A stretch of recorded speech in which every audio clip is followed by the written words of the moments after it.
Hello. Sorry for the 2, 3 minutes delay, but I had another meeting before, so it was like just moving from one to the other as fast as possible. Okay, so I just see you connected.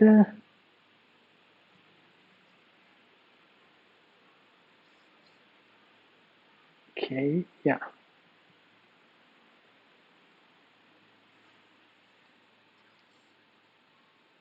Okay, now we are three.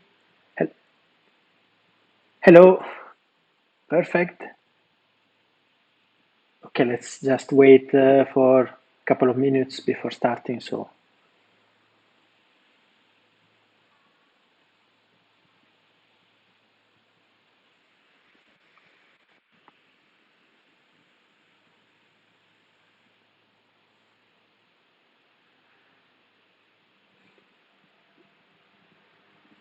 in the meantime, do you any problem with the library that I told you? Sorry, too late because I was modifying the message and I didn't realize that I didn't post the actual one. It was just a draft. Teams is not exactly my friend, but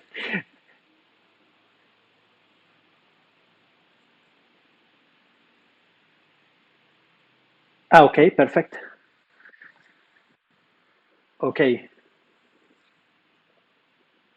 perfect. Yeah, just to check maybe if you have. Sorry, say again.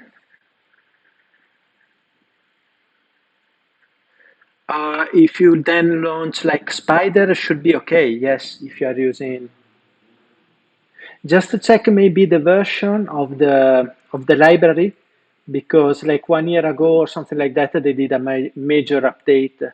So just to be sure that you have the last one. It shouldn't be that important, but just in case.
Okay.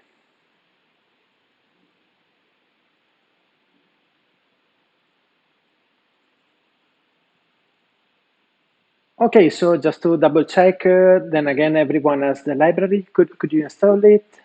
Or can you just check? Well, if you want, we can check later if it works because it's really simple, just an important. Okay, so if as we are all here, I guess we can start. I will show you my screen. Let's hope that uh, it will work better than last time. Um,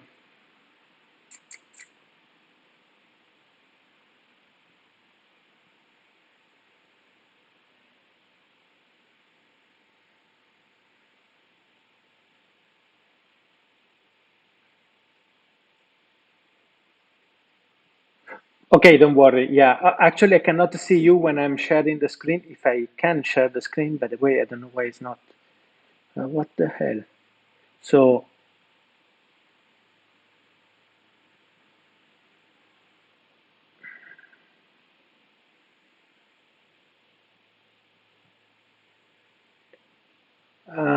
once again, I have problems with the permissions.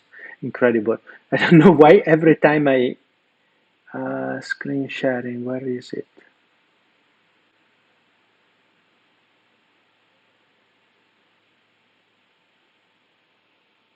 Yeah, but it's telling me that he has no access to the pa, pa, pa. So it's a problem of my Mac somehow.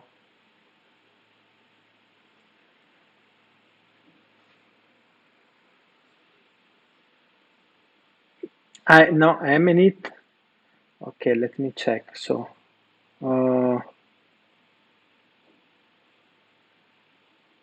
okay, now window. Okay, now you should see my screen.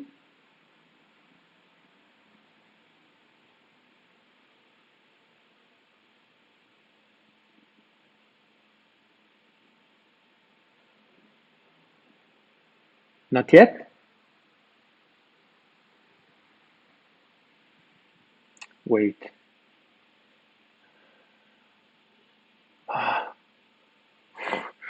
This is Apple that is changing something or some, doesn't want. Uh, it's okay. Screen recording. Yeah, but this is weird because.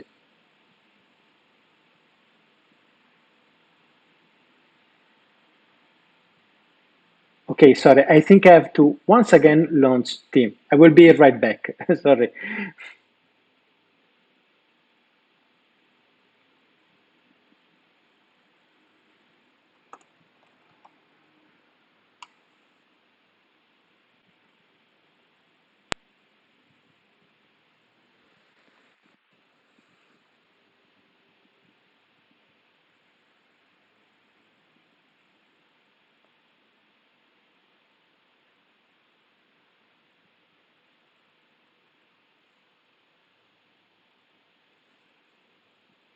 Okay, I'm back, and now let's try again.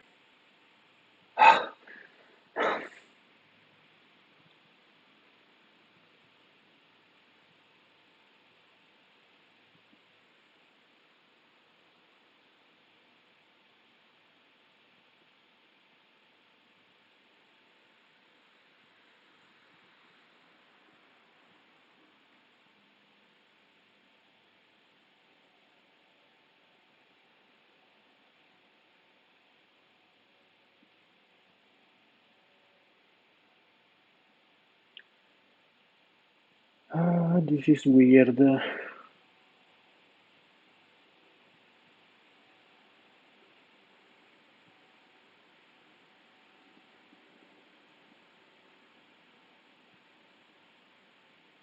Okay, now can you see my screen?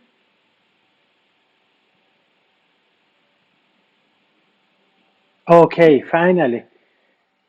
Okay, my God, finally. Okay, perfect. So now you see the presentation, right? The way ahead of us. Okay, perfect. So sorry once again. I don't know. It seems that every time that I want to share my screen, I have to give once again acknowledgement or authorization to Teams to record my screen. A little bit weird, but whatever. So, okay. Well, first of all, are there any questions about what we were talking last week about what networks are, classes of networks, historical introduction, and all of that? So, more or less, you have an idea, I hope, of what a network is. So if there are no questions, let's go to today's topic that is basic topological metrics. This is actually fairly simple, I would say, especially if you have a, let's say, minimal mathematical background. You will see that it's not a very complicated topic. So of course, if you come from a different field, like if you come from, I don't know, sociology or something like that, then you may find it a little bit more uh, complicated to understand, but I guess you will have no problem. I mean, the mathematics here that we are talking about are really simple. And the main idea is that, okay, last week we have seen what a network is. We have loaded like a network into that program that I show you to plot them. You can plot a network. You can more or less visually see that there were things that were interesting, like some nodes that were more central, whatever. But the point is that usually you will need something more quantitative. That is, it's nice to look at a picture of a network and see, ah, wow, this network is nice, but it's much better to have numerical indicators that tell you things about this network.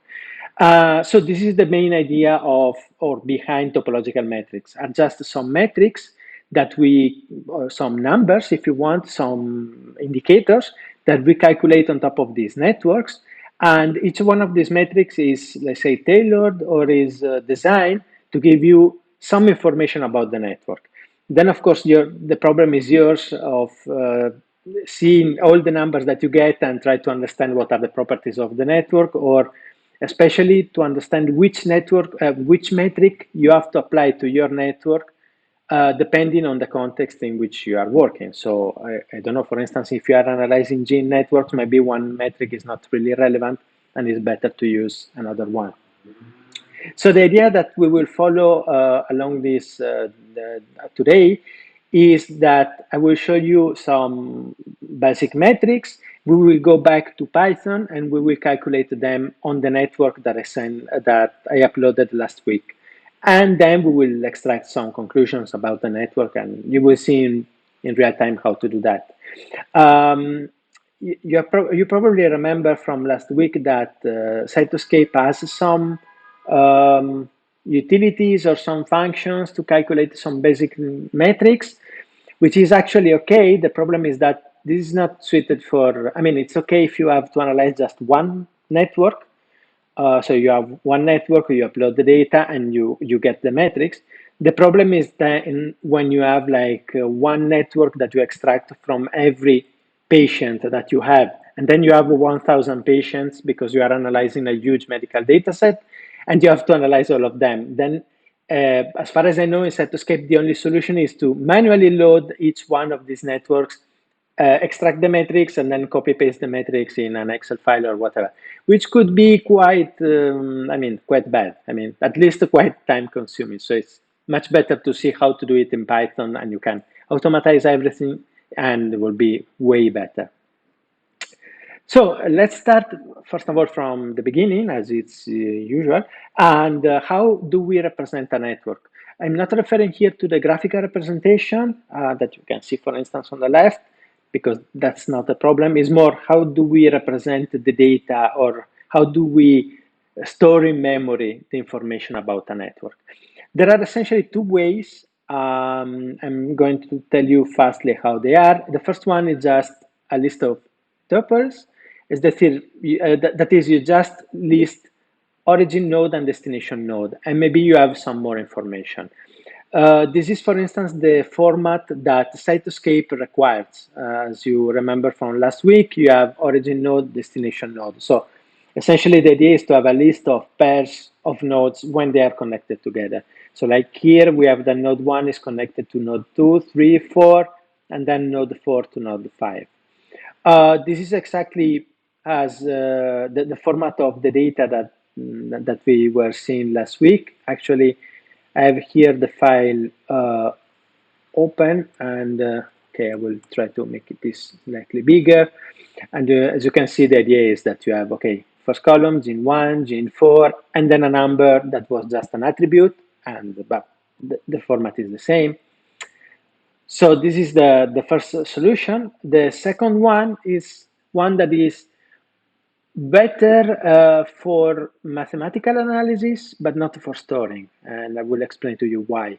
But the idea is to construct a matrix that is usually called adjacency matrix, in which you have a given number of column and rows, and this is the number of nodes that you have. So like in this network, we have 5 nodes, and therefore you have a 5 by 5 matrix, in which all elements are 0, except for those elements that are 1, which represent where you have a connection.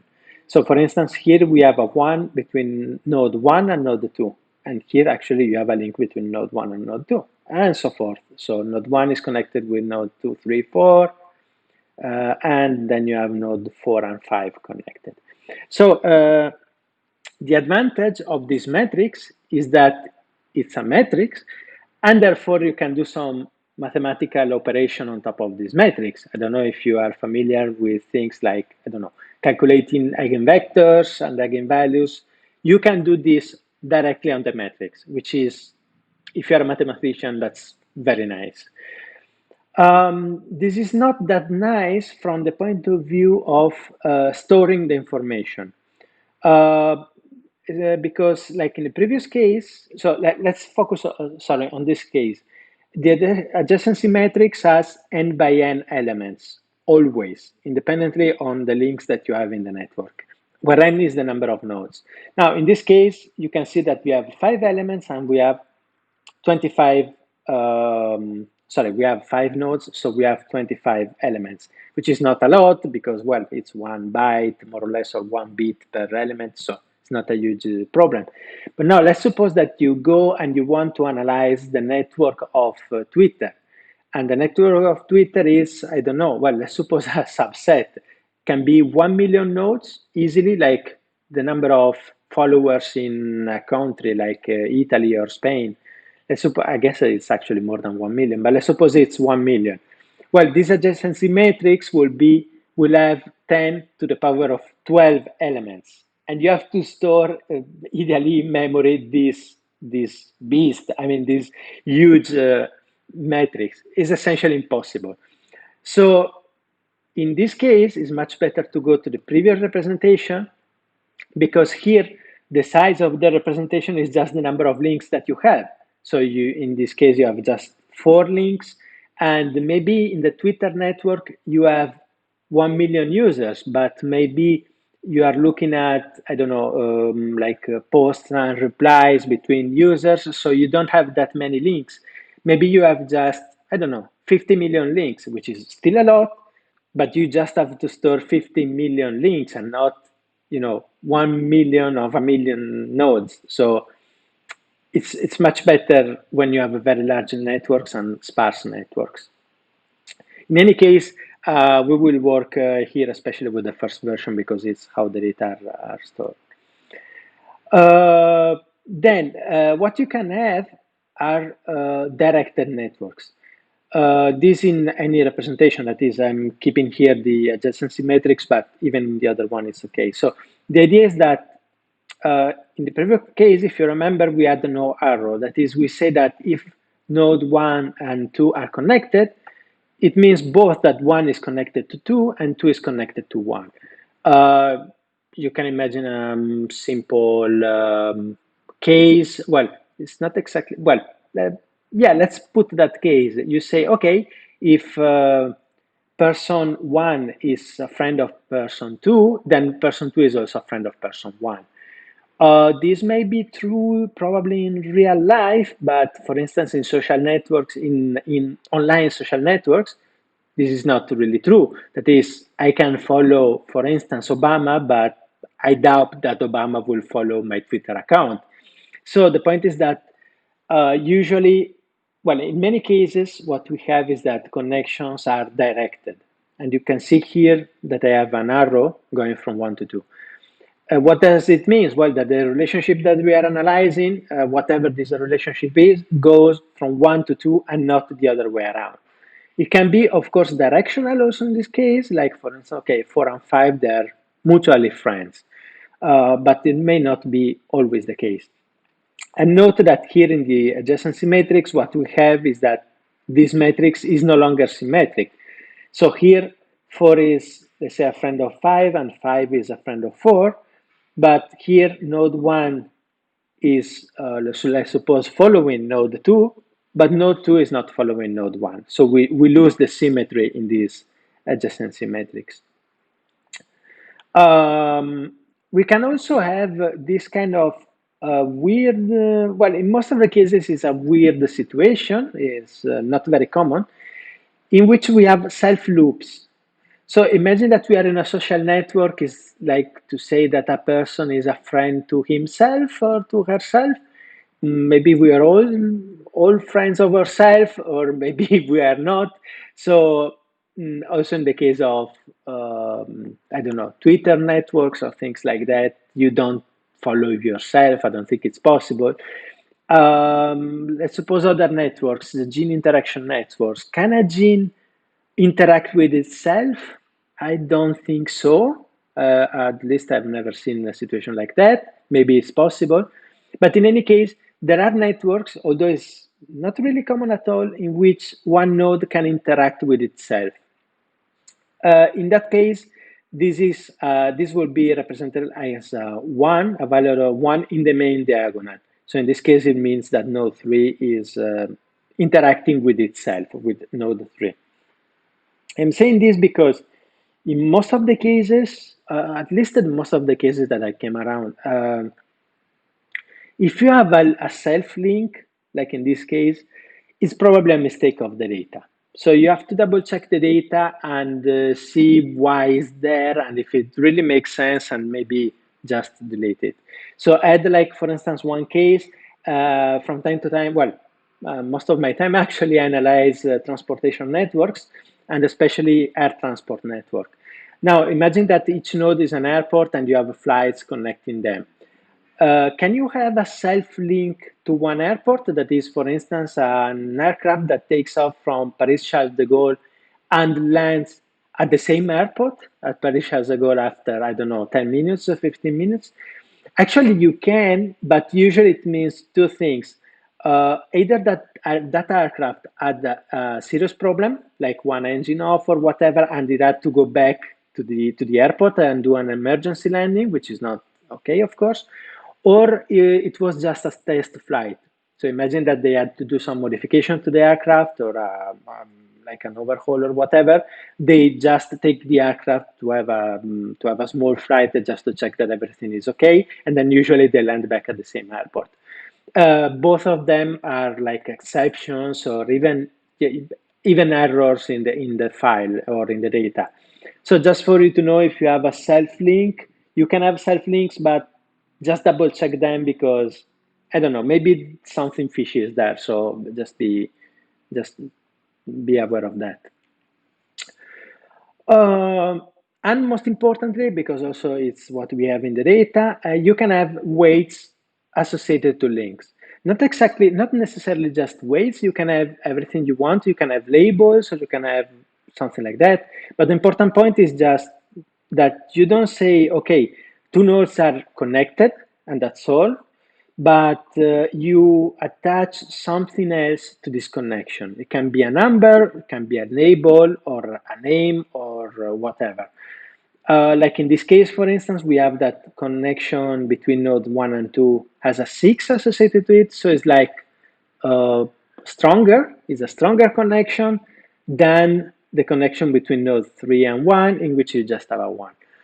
Uh, what then this number would mean in real life? It will only depend on the application that you are analyzing. So for instance, is this a transportation network? Then maybe what you have is the number of passengers that move between these two nodes.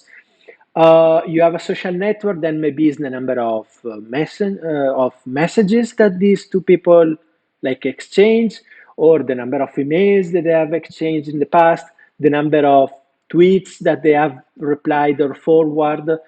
You are in a genetic network, then maybe it's the propensity of one protein to interact with another protein, is how easily a gene is regulated by another gene, or whatever. So there are plenty of possibilities. This just depends on the data, or even better, it depends on the system that you are analyzing. But the important point is that you can have in the adjacency matrix, you can have not just ones and zeros, but you can have numbers. So if you remember, you go back, you can see the file that I sent you last week. In this case, we have, okay, interactions between gene 1 and 4 as a weight associated to it of 0.357. We actually don't care right now what this number means, but in this case, we have a weight associated to that link.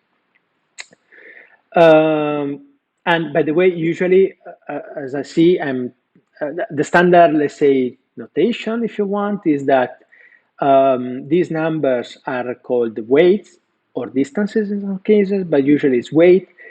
And then what you do is that you analyze the weighted version of a network. So if you hear that around, like, yeah, I have a weighted network, well, that means that you have weights associated to links. So you have numbers beyond 0 and 1 in the adjacency matrix.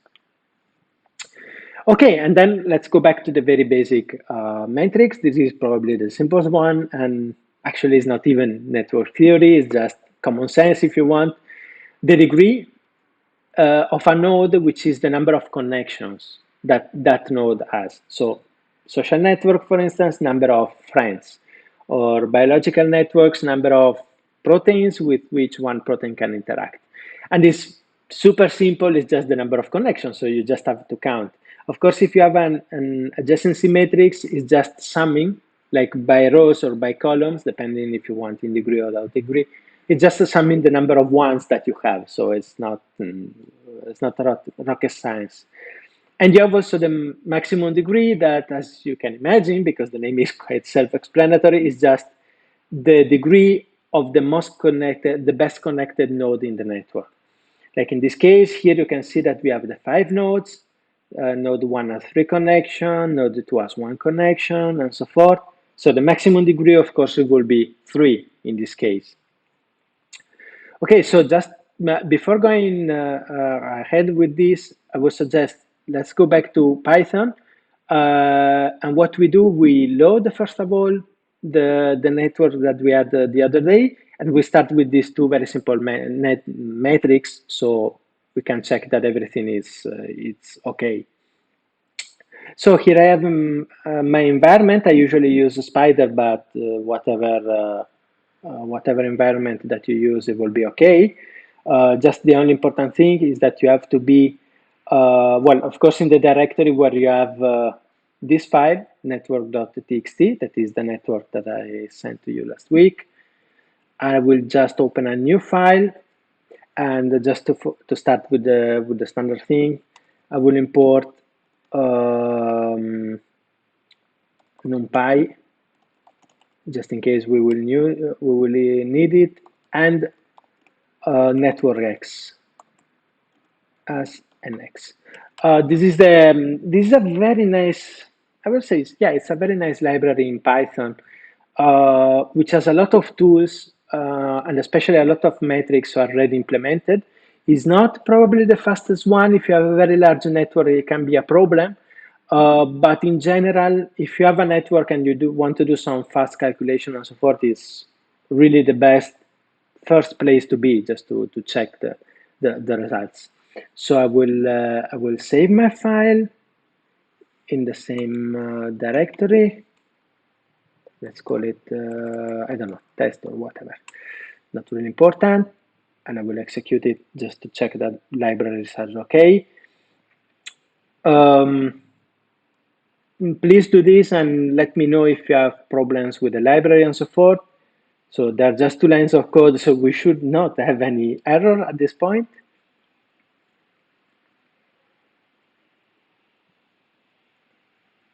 Just say yes if you have executed it.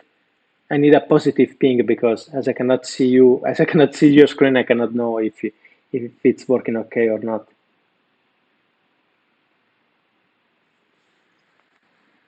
Okay.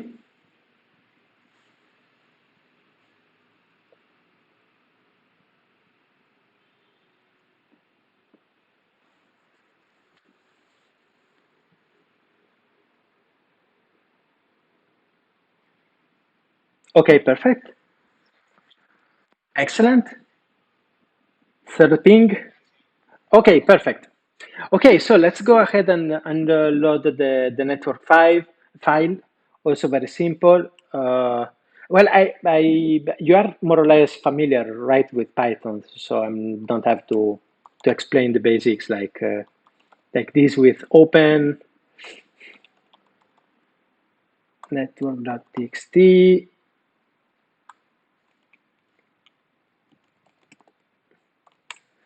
What I will just load the lines.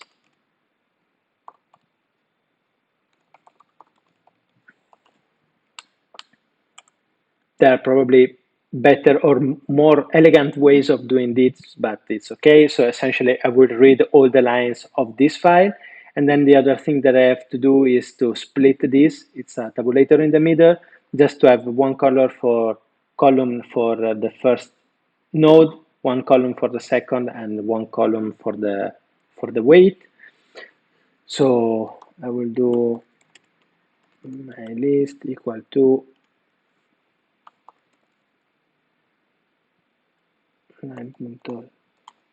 strip dot split. Also, just in case I'm deleting, spaces and things like that for line in lines. Okay, let me just execute this just to be sure. I will also try to make this larger so you can see it better. So if I go to my variables, okay, you can see that I have a variable called my list, very, very original and very clear, in which I have 582 elements, which are the 582 links that we have, and in which I have, each one of them is composed by 3 elements, which is node 1, node 2, and the weight of the connection.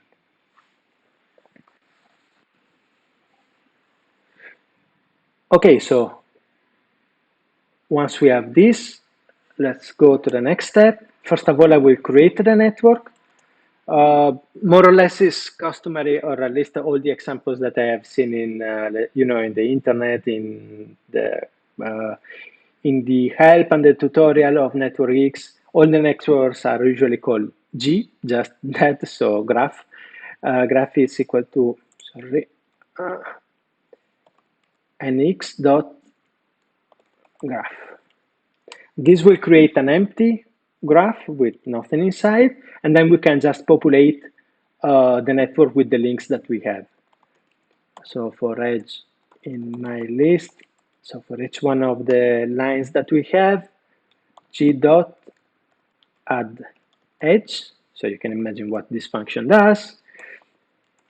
Edge of 0, edge of 1, and then we say that weight is equal to float edge of 2. Okay, so of course, what the parameters that we are sending to this function is, first of all, the origin or the source node, the destination, so the 2 nodes where we are connected, and third, the weight, this attribute. And I have to convert it to float because all of these are just strings. So as it's test, I will convert it to float and I will add it. The good part of this function or this library in general is that it will automatically take care of nodes. So if I run this, at no point I've said I have 100 nodes, but it doesn't matter because when you are adding the first link, for instance, which is from gene 1 to gene 4, it will recognize, wait, I don't have a gene 1 node, nor a gene 4 node. So it will automatically create the 2 nodes. And so this is very nice because you don't have to care about that, to check how many nodes you have and all of that. So just adding different things. And then if you, for instance, in the console or wherever you have run this, you do g dot, you can see all the list, but number of nodes. This is a function that will, of course, return the number of nodes, that in this case is 100. And you can also do number of edges or of links, that in this case is 291.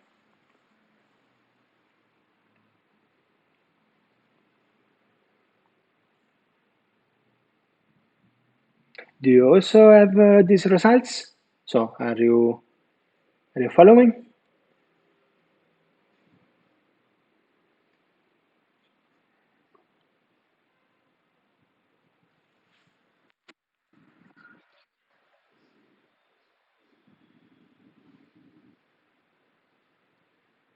Yeah, they're in the console, or you can also write it here and then do a print, but as this was just a very fast example, probably was better to use just the console.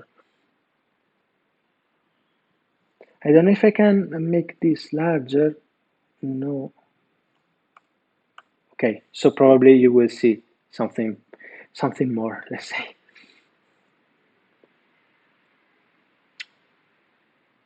So you have this result. Is it working?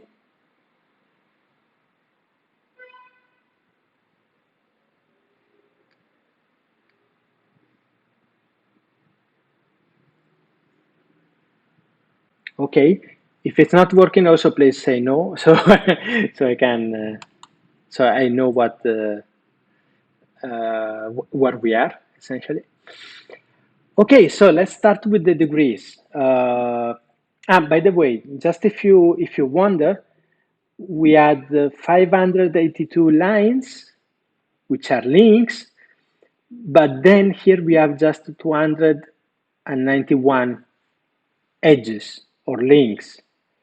What is it happening? Do you have an idea? It's quite simple, but just to see if you are following me.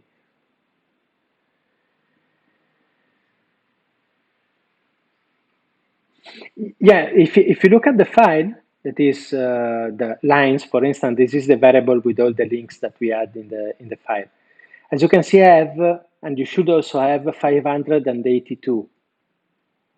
So we should have 582 links. But then if we do this g dot number of edges, we just have 291. There's something wrong? Is it okay?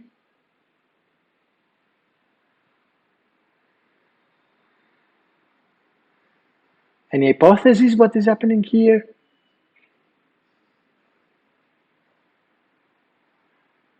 But why? Then is something wrong in the... Sorry? Second?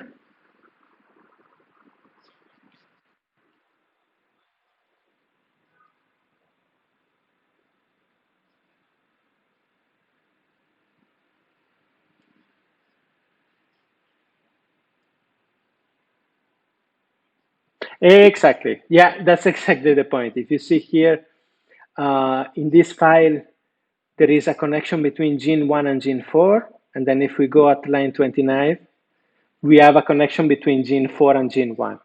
But when you upload this as we have defined the G as a simple graph, the library expects it to be undirected.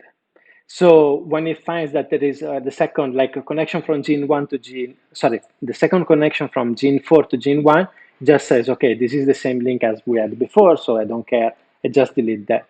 And that's why we have exactly half of it, just if you were wondering. Okay, so let's calculate the degree. The degree is actually very simple because you don't have to do anything. If you do g dot degree, and then between square like brackets, you put the name of the node. That's important. For instance, gene 1. No, this one. Okay, so I have that gene 1 as a degree of 9. So this is also quite useful in the sense that you can access, actually you have to access nodes according to their names. And in this case, it doesn't make a lot of sense because it's just, I mean, it's not really useful because it's just gene 1. But if you have real names of genes, it's very fast, even if you say, I don't know, I want to check gene number or whatever with this name. You can just put it there and you have the degree. And of course, we can calculate all the degrees. This is slightly more complicated because if you do, yeah, please go ahead. Can you hear me? Okay, because there is an echo. I'm hearing myself. So in any case, if you do g dot degree, you get this, which is, as you can see here, more or less is a structure in which you have for each gene the degree. So gene 1, 9, gene 4, 23, gene 5, 21, and so forth.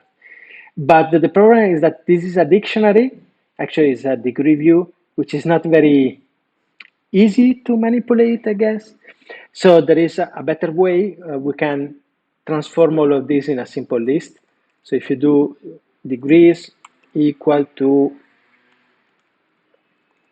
val for node val in g dot degree. If I run this,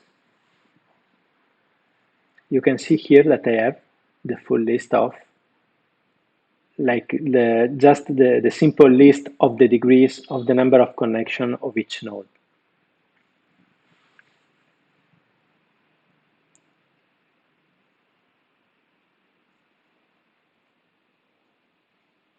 And then as we are here, let's also calculate the maximum degree.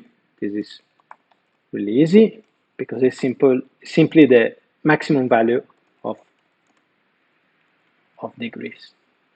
So if I run this, I have a maximum degree of 35.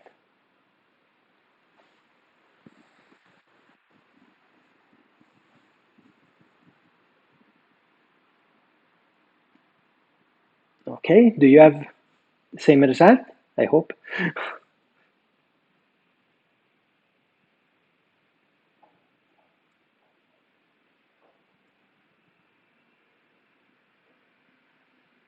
If I'm going too fast or you cannot see the code or maybe I'm using some structure that you don't know in Python or whatever, just tell me.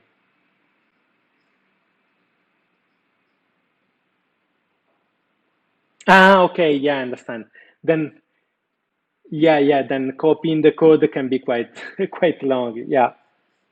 Uh, um, okay, so by the way, look at this. We have maximum degree of 35. That is, there is one node here inside which has 35 connections. So first of all, this is not bad because if you think about that, we have 100 nodes. And we have one node that is connected with like 1/3 of the network, more than 1/3 of the network. On top of that, we have 200 and something links with 100 nodes. So if I would just, so let's suppose that I am expecting this network to be completely random. If I have 100 nodes and 200 links, I would expect more or less each node to have two links, more or less, because I just distributed them at random. Maybe I will find some nodes with 3 links, maybe with 4 links, something like that, but not much more, right? So, and here we see that there is one node with 35 connections. Uh, this is clearly not random. So this is way more than what we will expect from a random network. So if you remember last week, we were talking about networks that are scale-free, in which you have one node that is way more important than all the other ones. So the typical case, if you go to social network and then you check the Twitter account of Lady Gaga, well, she has way more followers than any one of us, even adding all of us together and whatever you can do. I mean, it's still million of times above that. This, of course, much smaller, but it's something similar. We have a node with 35 connections when the expected value probably should be around 2, 3, or something like that. So it's clearly well above. And so this points us toward a scale-free network. And actually, spoiler alert, I can tell you that this is a network that I have created using the Barabasi-Albert method. So by definition, by construction, is a scale-free network. But okay, so we have the maximum degree. This was fairly simple, I guess. So if we go back to I go back to the presentation. Let's go to the next metric. We have the degree distribution, and the degree distribution is something very simple. Okay, forget what I have in the screen right now. The degree distribution is just plotting the probability distribution of the degrees of nodes. That actually you can do very simply here in Spider, because if I just select degrees, which is my list with all the degrees, right click, histogram, and I can plot a very simple histogram. Of course, then you can do something better, but this is just to have an idea. So here, as you can see, I have this node, which is actually this is actually the fourth node, something like that here, the 30 with 35 connection.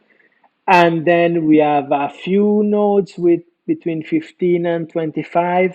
And then most of the nodes have a very few connection, like probably just one or two. So as you can see here, we have a very nice, a very nice distribution. Is a very uh, not uniform distribution. So, or it's not that every node has the more or less the same degree, but there are a couple of nodes at least that have a very high degree. There is for sure one that has a huge degree, and all the others are like below. And this is simply called the degree distribution. What is important is that here you can see that there are several formulas. The top one is the degree distribution that you expect from random network. And this is you can demonstrate that this is a Poissonian distribution. Not really important the name or the formula, just for you to know that in a random network, more or less all the nodes have the same number of links. So you can have, on average, 2 links per node. Maybe some of them will have one, some of them will have three, but there will be around that. On the other hand, you have scale-free networks in which the probability decays with an exponent.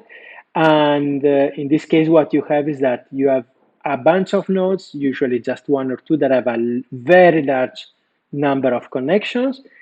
And most of them, there are just poor nodes with very few connections.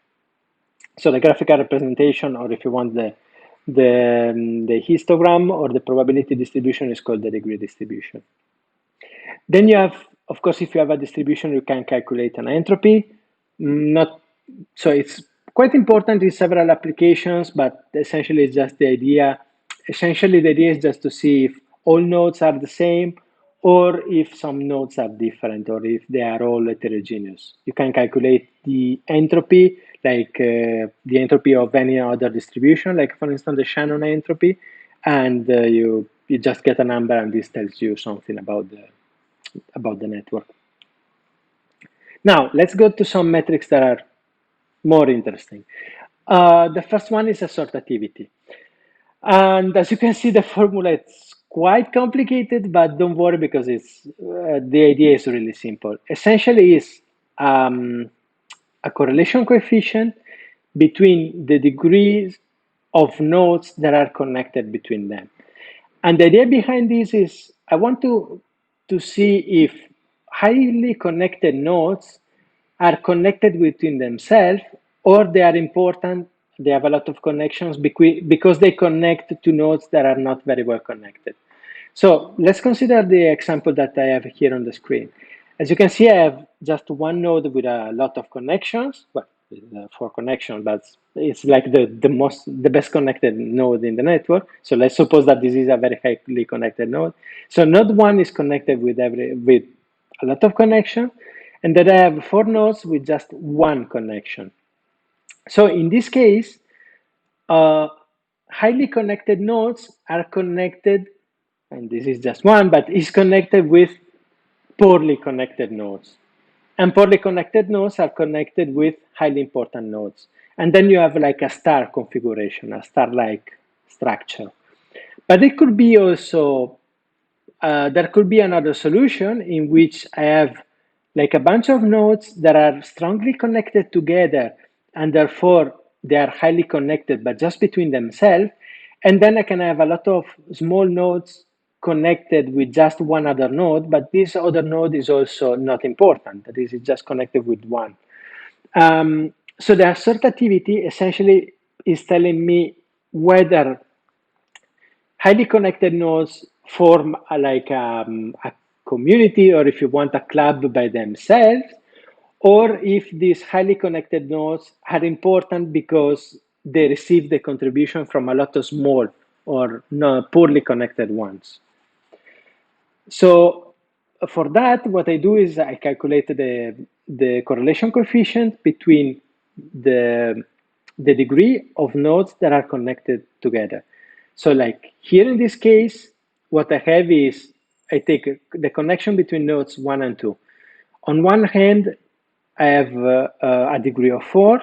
On the other hand, I have a degree of 1. Here also I have 4 and 1, 4, 1, 4, 1. So essentially I can see that there is a very highly asymmetric or asymmetry Within each link, I have one node that is highly connected and another node that is poorly connected. And this is essentially the assortativity. I want to see whether their, let's say, connections are balanced in the sense that connected nodes have the same importance somehow, or whether they are completely different, as in this case, in which on one hand I have a very important node and in the other hand I have not such an important node. So I don't know if it's clear because it's a little bit an abstract concept. If some of you is lost, please tell me. And the point is that being a correlation coefficient, I have values that goes between -1 and +1. So -1 means asymmetry or unbalanced, like in this case, and +1 it will be a perfect correlation or balance or symmetry. So +1 it would mean that, I don't know, a node with degree of 5 is always connected with a node of degree of 5. If you have an assortativity that is negative, it means that there is an imbalance in which important nodes are connected to peripheral nodes. So all of this, as you can see, can be quite complicated, but the good part is that if we go back to Python, this is the good part of this library. You have just one function that takes care of all the mathematical details. So what we can do, we can create a new variable, assortativity equal to mx dot. Now the name of this function, I guess in this library they could improve a little bit the naming convention, but in any case, it's called degree Pearson correlation coefficient G just of the graph. So it's just, in many cases, I have to go back to the web page to remember exactly what was the name of the function because they are super long. But in any case, let's execute this. And in my case, I have an assortativity of minus 0.21, something like that.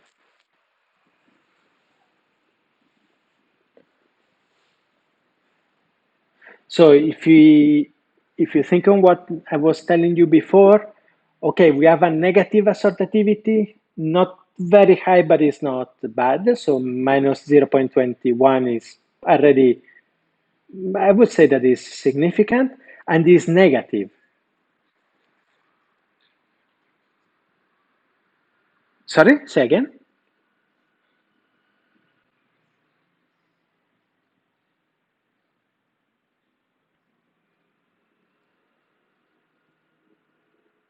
Exactly. Yeah, I mean, it's not -1, but you will never get probably -1 unless you construct or you build a network that is exactly tailored to get that result. It's almost impossible. In, you know, exactly. Probably you will probably need a network like exactly a star or something like that to get -1. So it's not a huge problem, but the important point is that it's negative. So minus 0.2 already tells me that we have some important nodes, and this we have already seen. We have a huge node with 35 connections, which are connected with small nodes. So in this case, we can expect these 35 degree node to be connected with small nodes. But yes, all these metrics are defined between in interval, let's say of, I don't know, -1, +1, and so forth. But you usually never get to those values. Usually they're quite close to zero or close to the average because you have to go to very weird networks to get those values. And in the real world, you will never get that. But I mean, when you have some experience, then you will see that minus 0.2 is already nice. It's not a very high effect or a strong effect, but it's still there.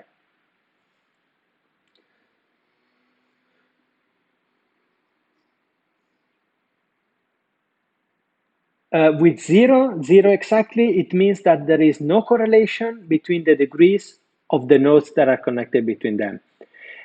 So you can easily imagine that you will get zero in random networks, because in random networks I just throw links at random. Therefore, there can be no correlation between the degrees, and therefore it's just at random, so it will be zero. And also, this is quite interesting, because when you have random networks, you will never get zero at 0.000. So even a random network will have some assortativity. At times it will be positive, at times it will be negative, but random networks are like that, are random, and therefore you cannot control what you get. And at times you may get some little structure, but that's okay. They are random networks. So, okay, any other questions? Great. So let's go to the next one. I mean, as you can see, these metrics are fairly simple. I mean, there's not rocket science. Okay, distances, also very simple. So first of all, well, we already talked about that last week. What is the distance between two nodes? Is the number of jumps that I need to move from one node to the other.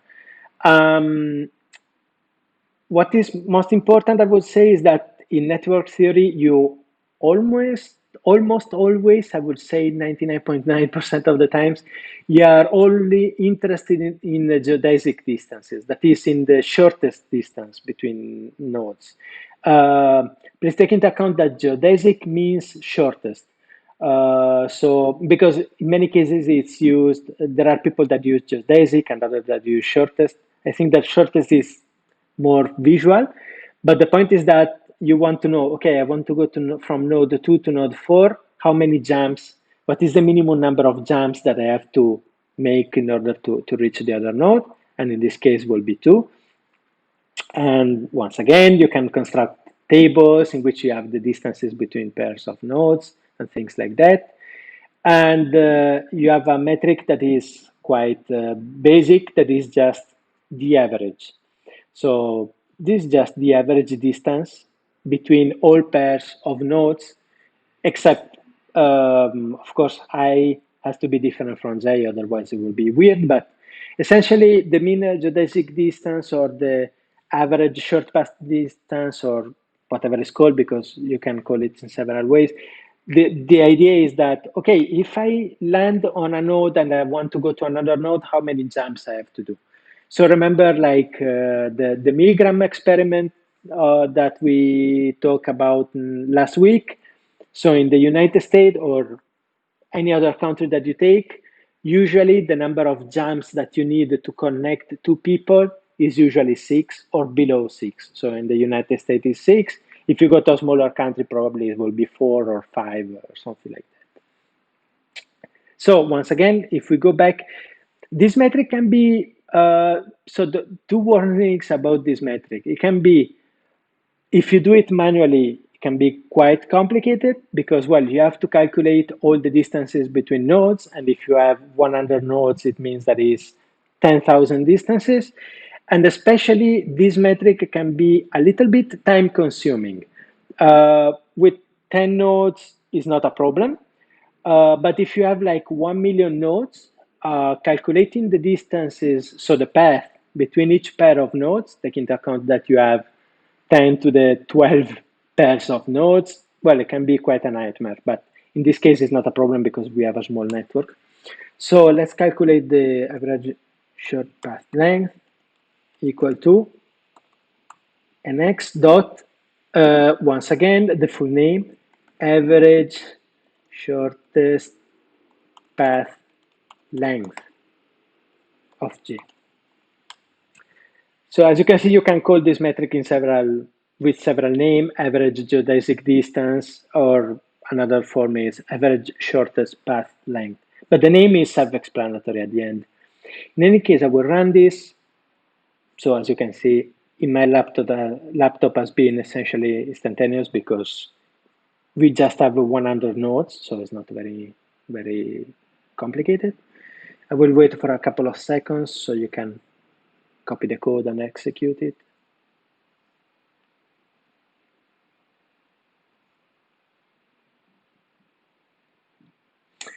So as you can see here, we have an shortest path length of 2.5, which is not bad if you think about it. So you have a network of 100 nodes, but on average, you just need 2 or 3 jumps to cross the network, to go from any point to any other point. Of course, it's not like social networks, let's say, or as incredible as the Milgram experiment, but it's still nice. So as you can see, the network is it's quite well connected. And the point here, or the trick, if you want, is that when you have a network which has a star-like structure, this is usually one of the best way from an information point of view to connect to the network, because it doesn't matter where you are, you just have to jump to the center, to this huge hub, and then jump back to your destination. So with 2 movements, you can go wherever you want.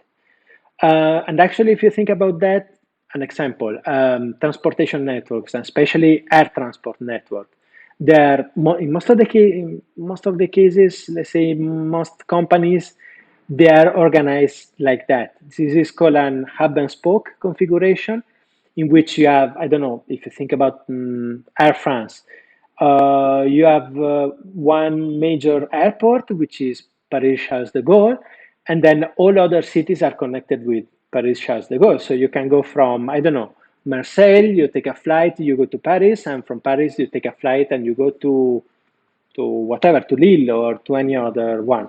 So you just need 2 flights in general, even inside Europe, to go almost wherever you want.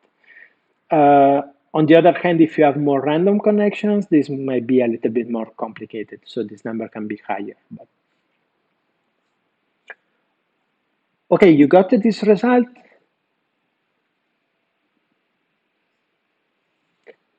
Perfect. Sorry, are you saying something? I cannot hear you very well. Probably was just some background noise. Okay, then let's go to the next one. Okay, so we have seen the mean geodesic distance, but now this metric has an important problem, I would say, especially in real world application. And this is the fact that you need a connected network. What I mean by that is that, let's look at this network that I have here on the left. I have 2 groups of nodes, nodes 1, 2, and 3 on one hand, and then 4 and 5 on the other hand. But they are not connected. I cannot go from node 1 to node 4, for instance, because there is no connection between them. This is still a network. It's okay. I mean, at no moment I've said that the network must be connected. There is no problem about that. You can perfectly have disconnected networks. But the point is that what happens if you try to calculate this metric on this network? That at some point you will have to add the distance between node 1 and 4.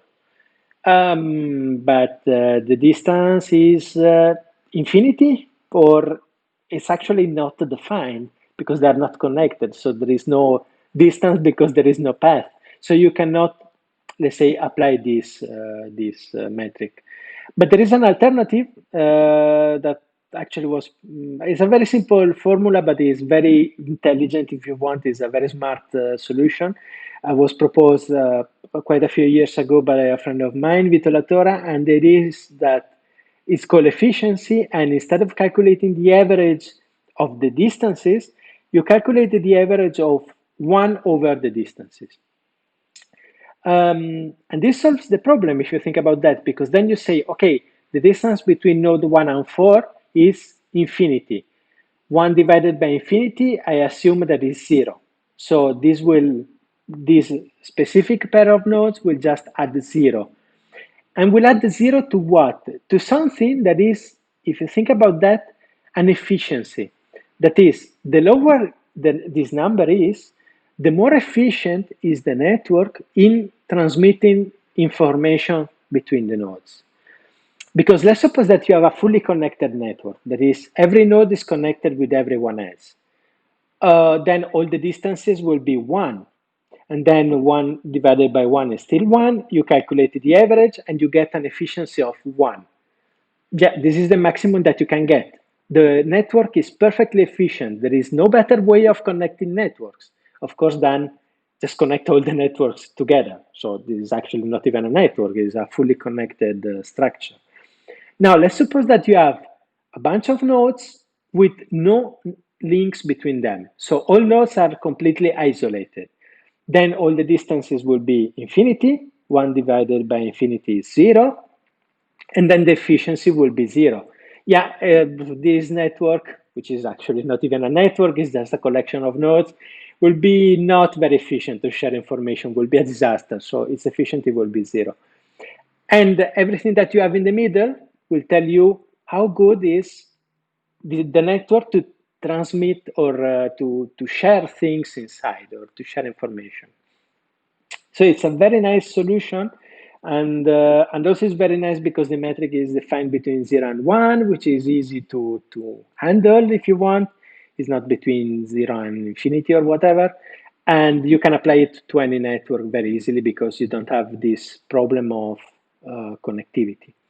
So once again, if you go back to our program, once again, there is a very simple function to calculate the efficiency, and it's called global efficiency of G. I can run this. Okay. And as you can see, I get an efficiency of 0.43. 0.43 is not bad at all, considering that we have 100 nodes and 200 and something, well, a little bit more, almost 300 links. Of course, we could get a much better efficiency just by start adding links, but in general, I mean, as a first approximation, 0.4 is not that bad.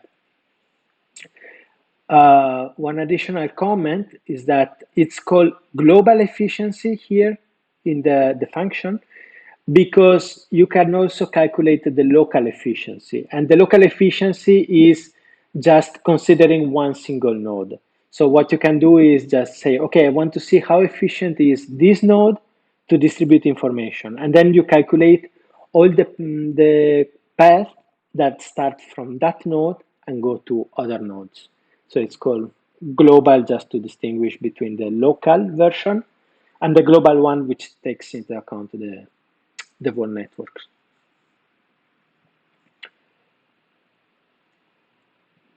Okay, so have you got the same result? You should, because there is nothing random here, they're just metrics.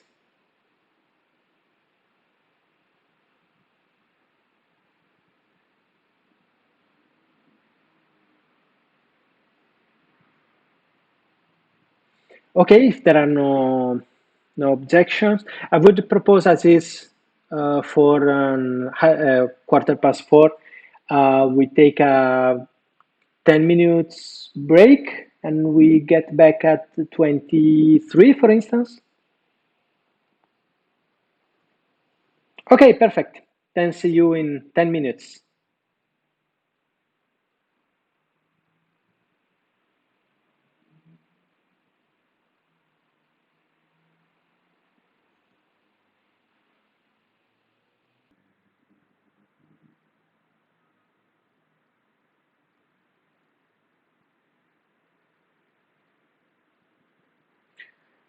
Okay, I'm back. Okay, perfect. Then let's see some more metrics. We don't have, I mean, there are a lot more, but here we're just for the time constraints that we have, we can just see a few of them. But I mean, I will give you some references, and there are, I would say, literally 100 at least metrics that you can calculate on networks. So, but these are the basics, let's say.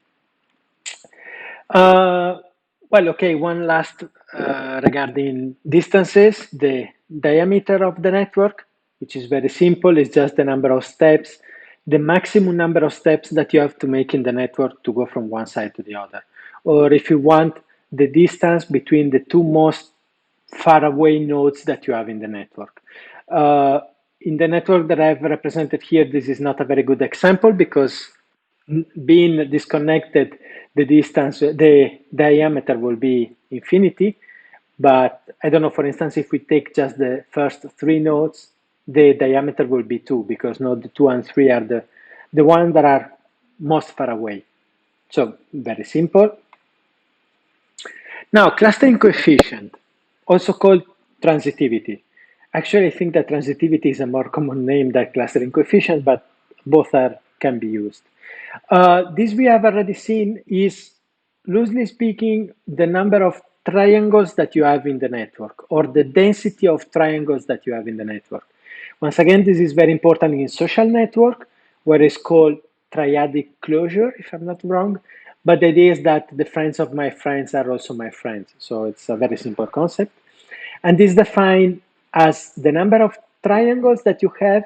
Here you see 3n with this delta that stands for a triangle, divided by the number of connected triplets. What I mean by connected triplets is any three sets any set of three nodes, like nodes 1, 2, and 3, which are connected, but not necessarily a triangle. Like for instance, node 2, 1, and 3 are connected between them because you can move between them without any problem, but they don't form a triangle. So they will just go in the bottom part of this fraction.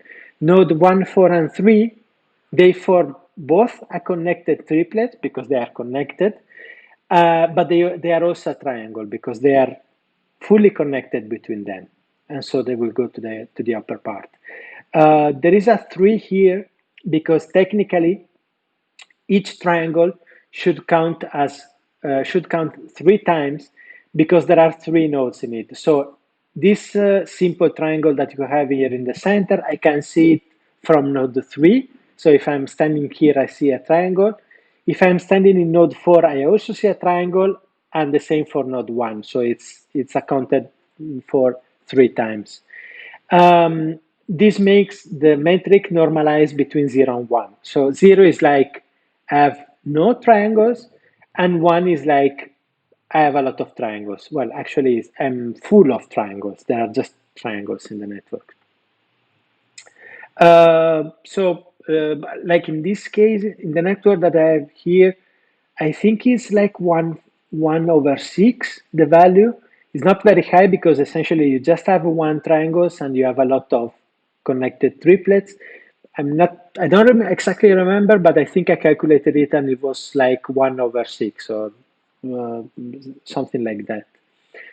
So if we go back to Python and to the program, let's calculate the transitivity.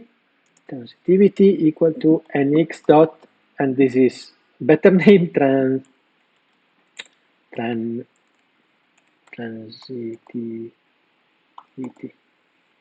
of G.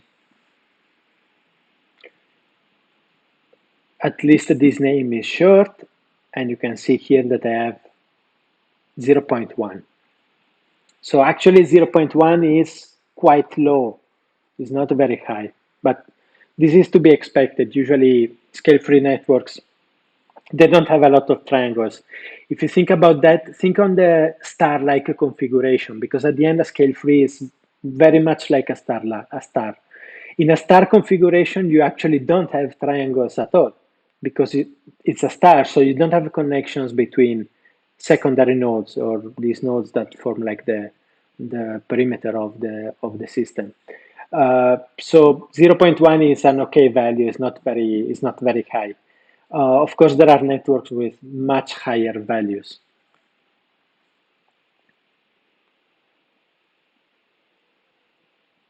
Okay, so any problem with this? Should be easy. Then let's go to the next one.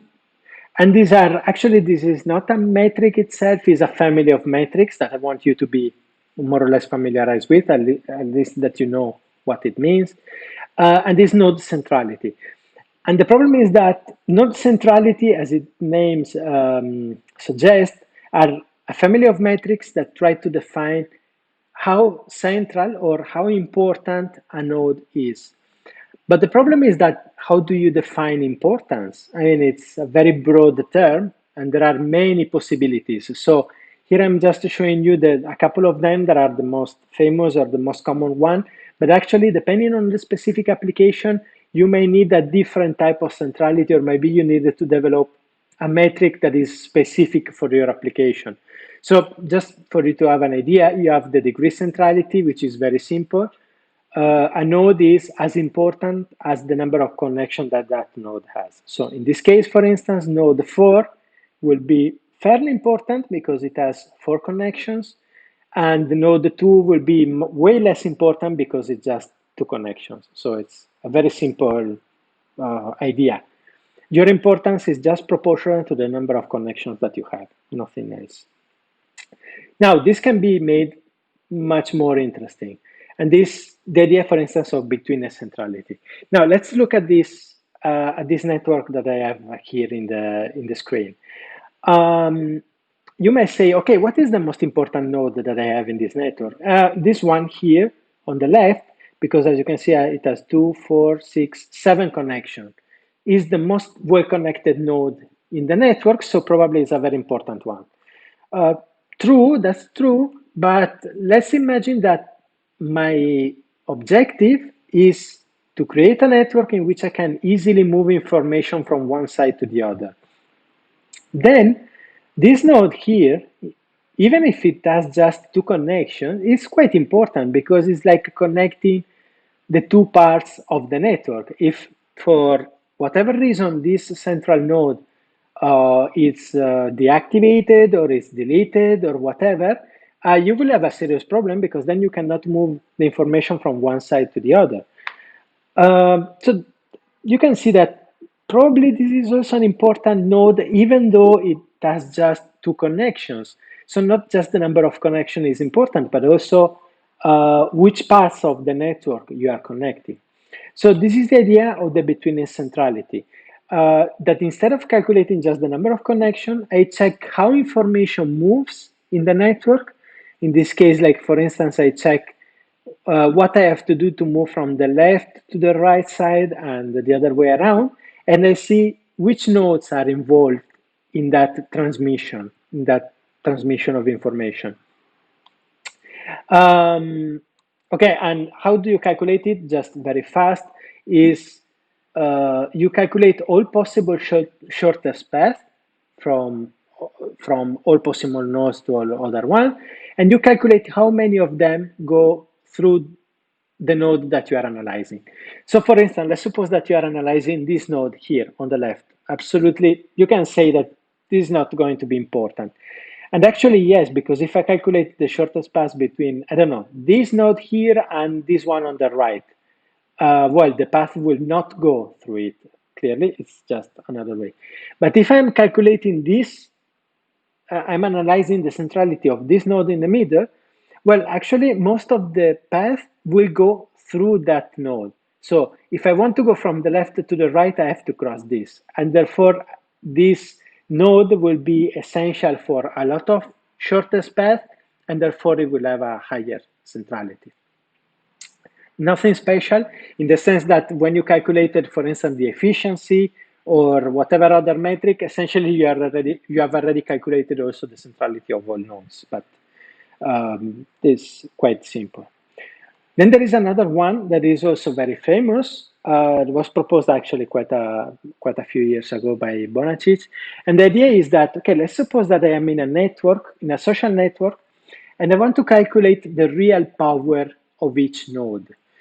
And now let's imagine that I have a situation like this that I'm depicting. I have 2 people here, 2 guys that I don't know, they want to measure their importance because, for instance, they want to create a company or something like that. They want to start up a new company.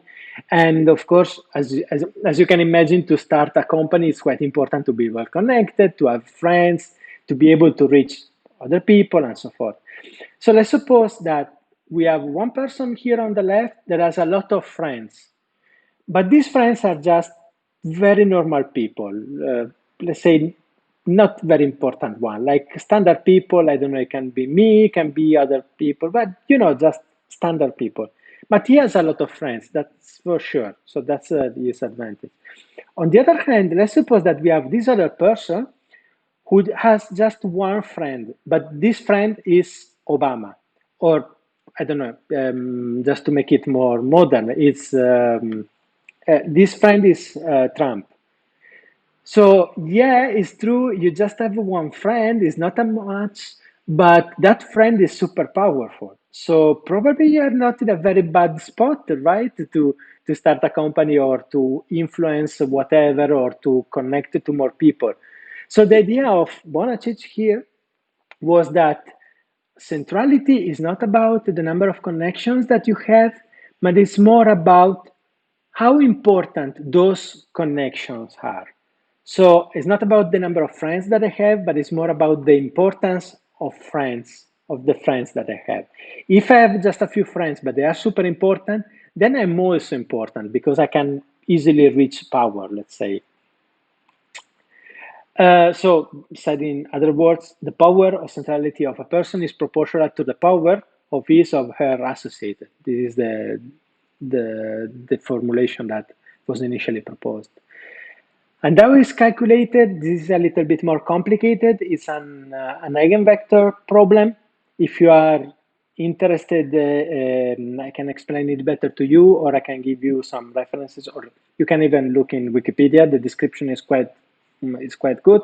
But the important point is the definition, as I told you before, this idea that uh, each node inherits somehow the importance of its friends or its connections. And as it's calculated as an eigenvector problem, in a very original way, this centrality is called the eigenvector centrality. So just that you know. And this eigenvector centrality, without getting into details, but it has just one problem, that it cannot be calculated for networks that are disconnected. Once again, the problem that we had before. So there is a solution that is called, which essentially one substitutes or one adds this term, the alpha, to the centrality of each node. So even if I'm isolated from the network, it's not that I will have zero centrality, but I will have like an intrinsic centrality. Each node, just for being there, has a centrality of alpha. And then on top of this, we add different like um, the centrality, let's say, derived from the fact that I'm connected to the network. But even if I'm not connected, alpha is what I get. And this solves the connectivity problem and so forth. By the way, this may seem quite weird, like why you calculate this alpha centrality in this way or whatever, but it's actually very famous and you use it every day, even if you don't know it, because the idea of the alpha centrality was used a few years ago. Well, actually, already, I don't know, 20 or 30 years ago, something like that, uh, by two people when they were starting a new web search engine that would then become Google. So at the beginning, Google, as the idea of Google was to use a couple of, let's say, ideas or new principle. One was a technical one, was very fast because at that time search engines were extremely slow and their solution was really fast, which was really good. But the other one was to show to people results in a ranked method, in a ranked way. So in which at the beginning you have the results that are better for you and then you go down in importance. And this seems stupid today, but at that time, search engines in the internet were just a collection of results that made most of the time no sense. So it was really difficult to find information in the internet. Of course, we are talking about a few years ago. So the idea that they had in Google was at the beginning, where they were just a project inside the university, was okay, let's try to rank the importance of each page.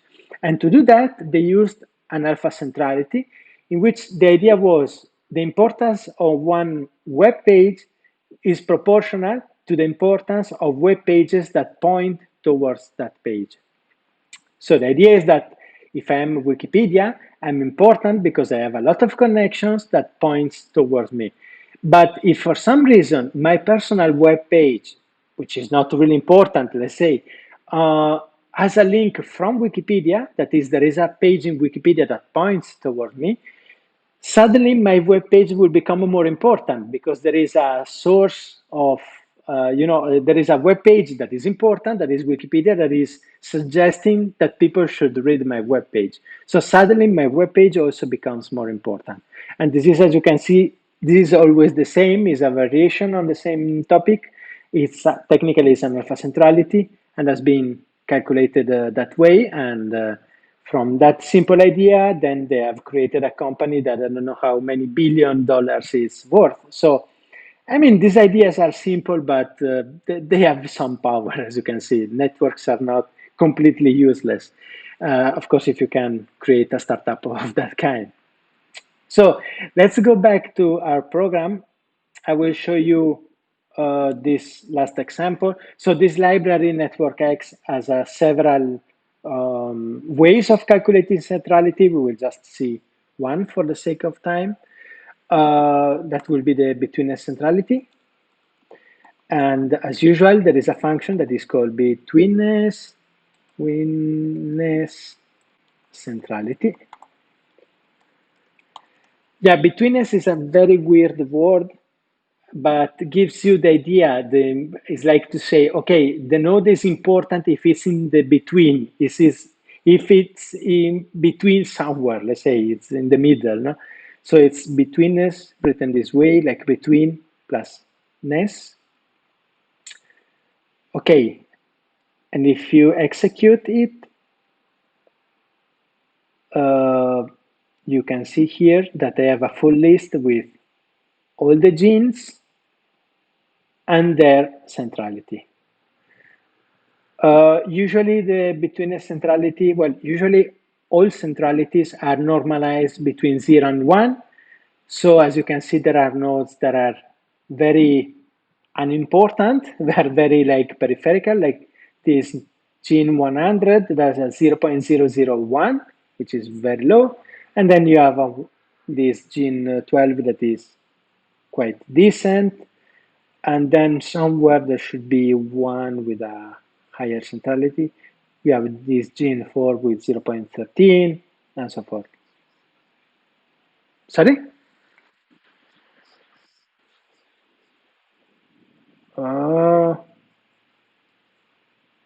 yeah, probably I would say that this one is the 35 connection one.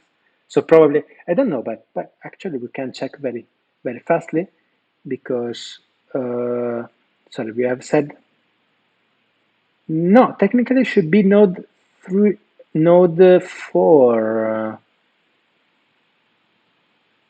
Let me check. No, I'm opening this. So let's check gene 4. Well, gene 4 has a 0.13. So actually, this is interesting. Okay, so we have, let me just check one thing. Yes. So see, here there is an important difference, or an important point if you want, or that can be important. Gene 4 has more connections than gene 6. But gene 6 has a higher betweenness centrality than gene 4. And this is the problem that we have seen before. So it's like, okay, the number of connections are important, but maybe gene 6 is connecting some parts of the network which are not easily accessible by gene 4. And therefore, it's also important, even if it doesn't have all the connections that of gene 4. So as you can see, actually it can be nice to calculate the different centralities and compare them together and then try to understand why there are differences. So that's another, let's say that's another topic. Okay. Any doubt or questions about this? Okay. Then let's go to, because we just have less than 20 minutes available, so I want to explain to you something that is really important because many people out there that use network don't really, or I don't know if they don't understand this point or they just don't care or they are too lazy to do what I'm going to do, what I'm going to show you now. But I think it's essential to understand a network. So let's suppose that I have a nice network. I calculate the transitivity, the associativity. No, sorry, the transitivity, the number of triangles, and then I get 0.1, actually, as we did here. Now, 0.1 is a high value or is a low value? Remember that transitivity is defined between 0 and 1. So if I get to 0.1, what can I infer? What can I say?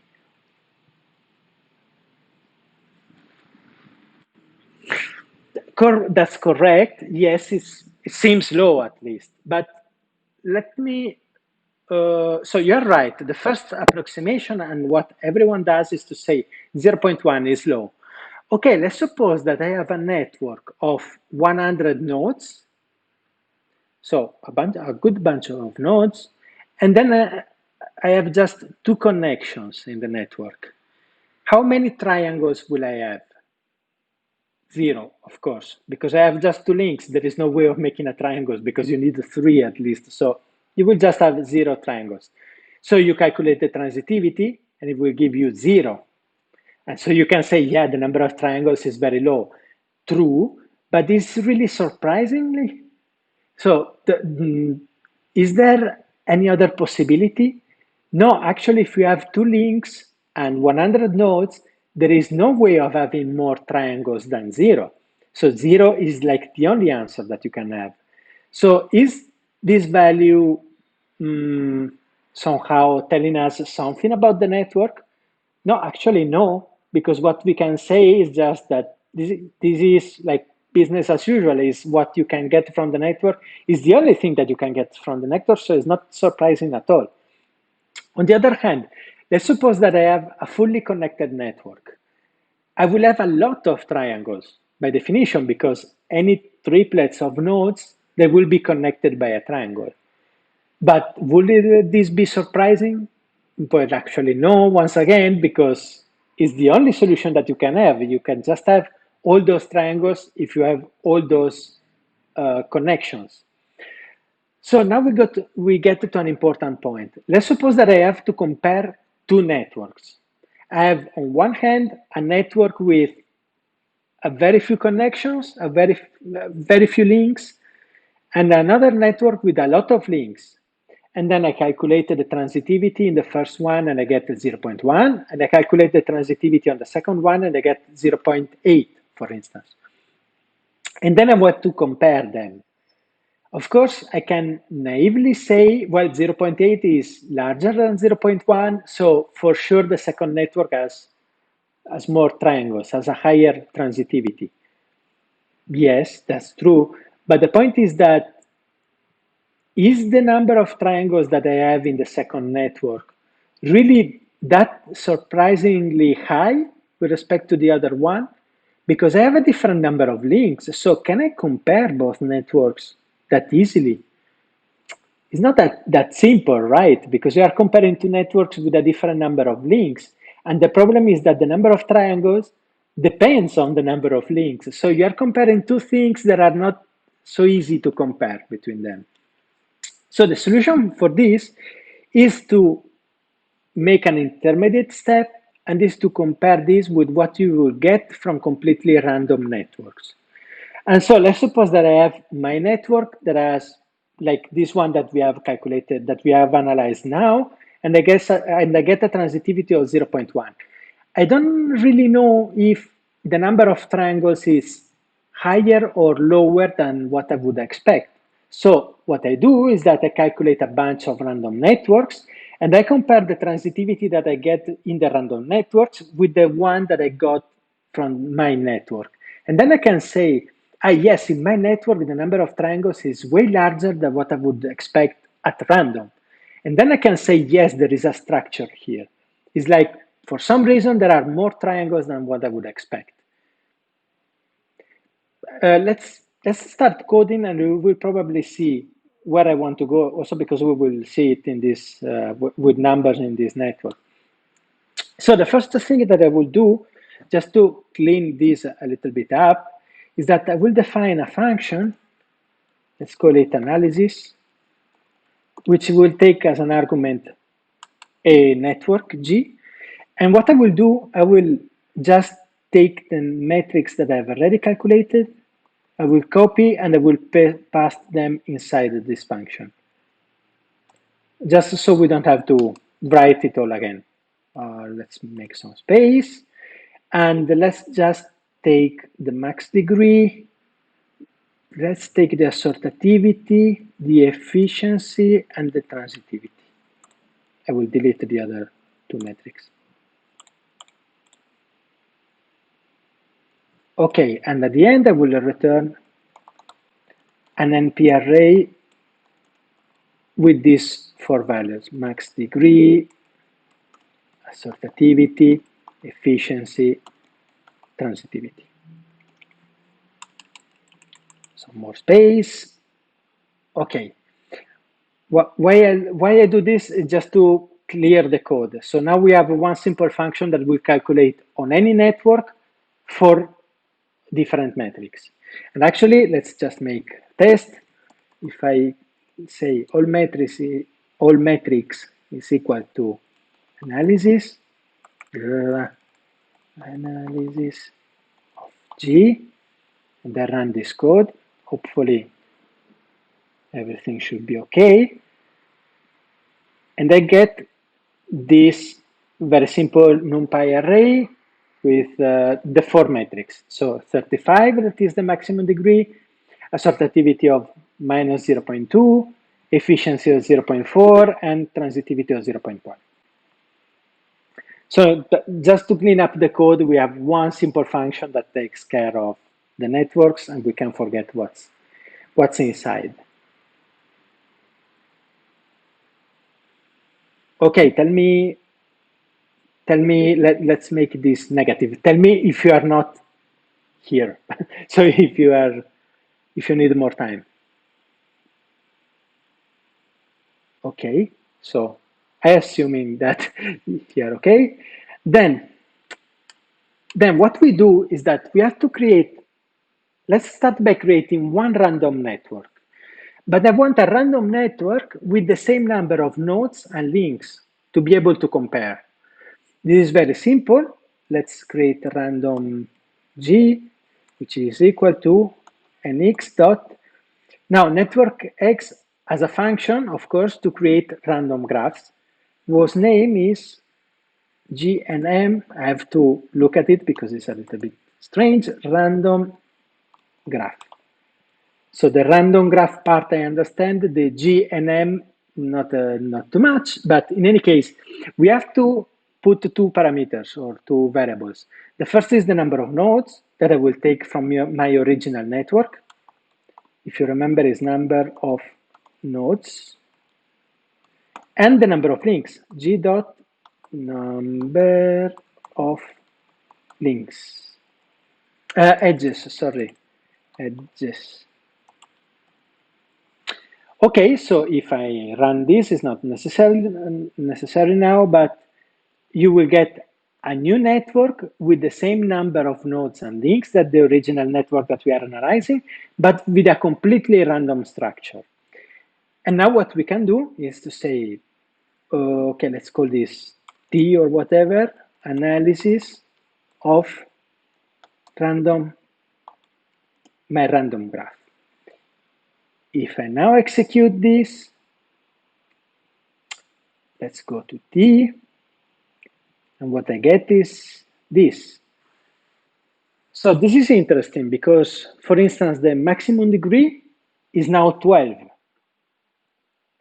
So remember that we had 35, and I told you at the beginning, it's very strange, it's a very high number. Actually, yes, because in this random network, I got just 12. Then the second one, which is the assortativity. sortativity 0.02. So we are like losing one order of magnitude. The efficiency is not that far away, 0.4, and also the transitivity is much lower, 0.05. So by the way, these are random networks. So you should have got slightly different results. Probably instead of 12, I don't know, you may have got 13 or 11 or something like that. The point, they are random. So every time that I run this, so if I will get a different results. So I will run it again, and I will get 13, for instance, in the maximum degree, and so forth. That's okay. They're random networks, so every time that I create one, it will be different. It's not a big deal. But now what I can do is that I can make a loop and create a lot of random networks. So what I can do, well, first of all, I will define an array for this, random matrix. Let's make this a empty array. Then I will make a loop for whatever k in range 10. In this loop, I will create the random network, analyze it, and save the result. So random matrix dot append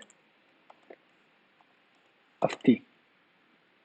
And then just to make things a little bit clean, I will say that random matrix is equal to np array of random matrix. Just to convert it into an array, you will see why if I execute this. So I will execute this. As you can see, it takes slightly longer because, of course, it's not analyzing just one network, but I have to do the process 10 times. But in any case, it's not that bad. And now I can open my array. And here you have the results. So as you can see, we have the maximum degrees that goes between 11, 12, 13, moves around that. The assortativity, as you asked me before, is around 0 because we expect random networks to have a 0 assortativity. That is, any node can connect with any other one. There are no biases or no imbalances, and therefore some of them will be slightly above 0 and others will be below 0. The efficiency, well, it goes from 0.37 in my case up to 0.40. And the transitivity, so the number of triangles, as you can see, is also quite low.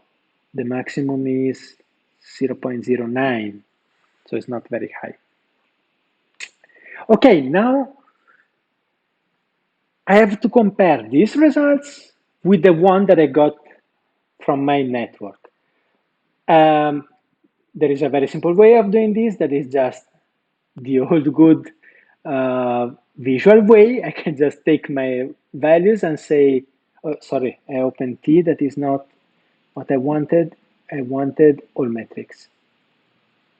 Okay, so I can just open this and say, hey, look, we had the maximum degree of 35 that is clearly above what we got in random networks. We had this assortativity which is way lower, and so forth. Okay, this is nice to see that there is something going on, but we need something more numerical. And so the best way of doing this, there are several ways, but the one that I like the most, and I think is the most robust, is to calculate a z-score.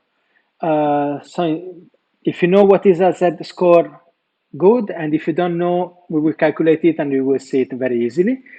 So I will create a new variable that is called z-scores equal to, first of all metrics minus np.mean random matrix x is equal to 0. Okay, so here what I'm doing is that each value that I have, so each metric that I have in the real network, in the network that we are analyzing, I subtract from it the average value that I get in random networks. So in the case of maximum degree, for instance, I have 35, and the average will be around 11, something like that. So there is a difference of 24, which is to say I'm 24 above the average, which is good. But I don't know if this is a lot or this is not a lot. So what I do is that I divide all of this by the standard deviation of the random matrix, of the matrix that I got from the random network. And once again, x is equal to 0.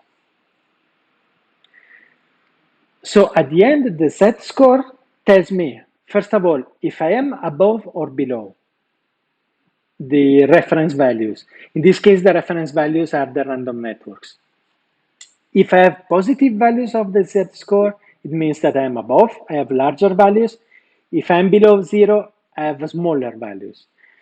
And then it tells me how many standard deviations I am above or below.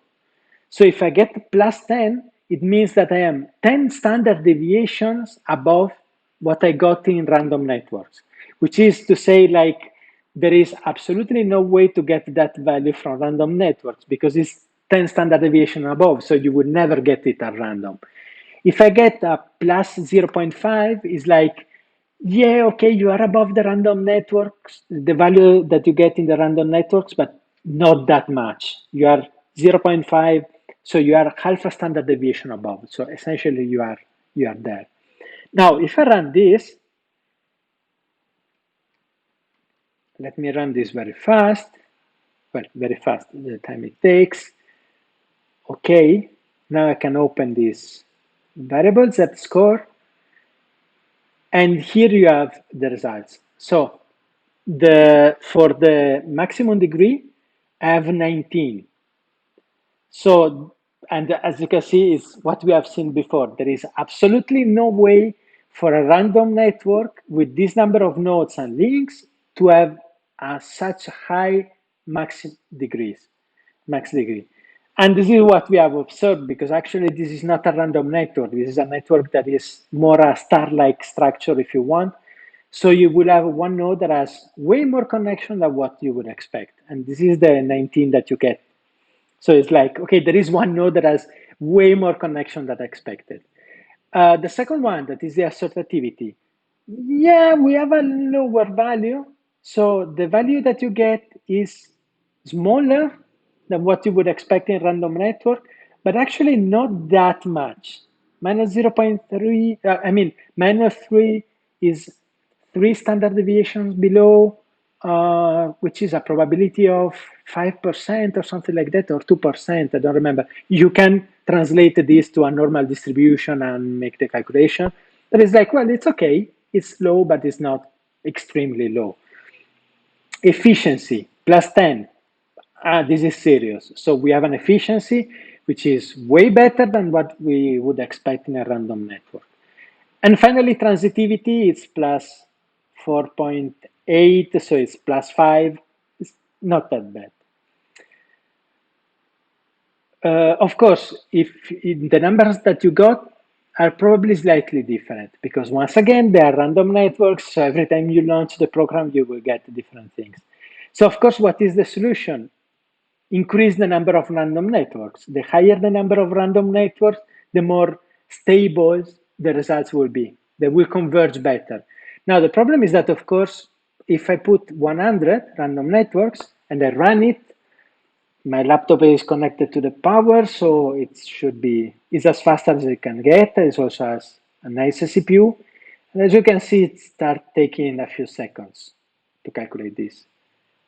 Actually, yeah, a few seconds. So it's not very nice. And this is a small network. We just have 100 nodes. So when you start working with networks with 10,000 nodes, in which just calculating the values for one network, it takes a couple of minutes, well, then it's a problem because you have to calculate, it will take forever or it will take at least one night to do everything fine. But this is probably one of the reasons why there are still people who compares networks without making this step. But this step is essential because otherwise saying transitivity of zero point 0.2, yeah, I don't know if it's a lot or it's not a lot. I have to compare against something. Okay, it finished. And the Z score are here. Yeah, they are similar actually, not very different. So, as I was saying, it's quite important because otherwise you get, I don't know, transitivity 0.7. I don't know if it's really high or low. I have to compare it against something. And the only way is to compare them against random networks because I know that random networks have no structure. And therefore, if I see more triangles than what I would expect at random, I can say, haha, okay, I have more triangles. There is something going on here. But if you get the same number, then it's like, yeah, I have a lot of triangles, but this is actually what I would expect if no structure was there. So that's not really that interesting. So how do you how do you feel now with networks and metrics and things? Do you have doubts? Do you have that's good. You are not sick of networks yet. That's good. That's good. So as you can see, I mean, networks are not very complicated, but there are some tricks and quirks that you have to know to do things the right way. And finally, I would let's say I would close the lesson today because also we are going out of time with just one little comment, and this we have seen a bunch of network of metrics. Sorry, we have seen assortativity, transitivity, and so forth. Which metric do you have to calculate given one network? So in many cases, when I work with people that are not familiar with network, they give me a network and then they say, okay, please do calculate some network metrics. And my answer is always, no, you have to tell me which aspect of the network you want to analyze. Because each one of these metrics is like describing something about the network. But maybe the number of triangles in a social network is not that important because you already know that you will have a lot of triangles. And then you have to calculate something else. Maybe you have a network that are protein-protein interactions, and then you really want to see the number of triangles because triangles tell you something really important about the network. So what I mean by that is that it's not I get a network, I calculate the metric. No, it's more, okay, I get a network, then I have to think what I want to know about this network, and then I have to go to my list of things and say, okay, for seeing this specific aspect, I need this metric. But network theory at the end is like a tool. You have to know what you are doing. You have to know your system or your problem, and then you can decide which tool exactly to use. Otherwise, you can just try different tools and see what happens. But that's not the most efficient way. And just to conclude, if you go at the end of the presentation that will be uploaded to Moodle, you have just some papers. You have 5 papers that you can find in the internet if you just look for the names. And these are like reviews of networks, of how to analyze them, and the main concept that we have seen this here. So you can, if you have curiosity, like for instance, this is quite a long document of like 100 pages with a lot of different metrics. So if something is not clear or just you are curious, just go there and you will see, you will find everything, almost everything. Okay, so if there is nothing else from your side, I think it's over. And sorry, we went a little bit out of beyond the scheduled time, and we can see each other in 1 week. Perfect. Thank you. Have a nice week. Bye. Bye.